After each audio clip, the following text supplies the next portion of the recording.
আজি নিয়ৰৰ টিফিনটো অকণমান বেলেগকৈ বনাই দি পঠালোঁ। ঘৰত চেৱাই আছিলে, সি মিঠা খাবলৈ মন কৰা নাই, সেইবাবে ভাবিলোঁ নিমখীয়াভাৱেই বনাই দিওঁ। তাৰ বাবে এয়া আলু এটা সৰু সৰুকৈ কাটি ল'লোঁ, লগতে বিলাহী এটা, পিঁয়াজ এটা আৰু জলকীয়া এটা, আৰু এইখিনি চেৱাই। আৰু আমিও খাম বাবে অকণমান সৰহকৈ দিছোঁ, আৰু লগতে এয়া মছলা মেজিক। এইখিনি ধুনীয়াকৈ সৰু সৰুকৈ কাটি লৈ অকণমান মিঠাতেল দিছোঁ। তেলখিনি গৰম হোৱাত গোটেইখিনি পাচলি মই দি দিছোঁ। যিয়ে নহওক অকণমান হ'লেও পাচলি যাব।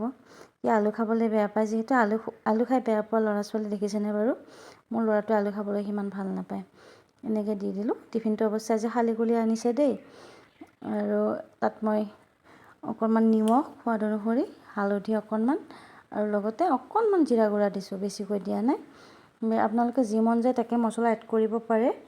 মই তাক দিম যিহেতু তেনেদৰে দিলোঁ। এতিয়া চেৱাইখিনি দি সেইখিনি অকণমান সময় মই মানে ভাজি যাবলৈ নিদিওঁ, গোটেই মিক্সেই কৰি লৈছোঁ হেৰিখিনিৰ লগত, চব্জিখিনিৰ লগত। আৰু ইয়াতে এতিয়া পানী দি উতলিবলৈ দি লগতে মই দি দিলোঁ এতিয়া মছলাখিনি।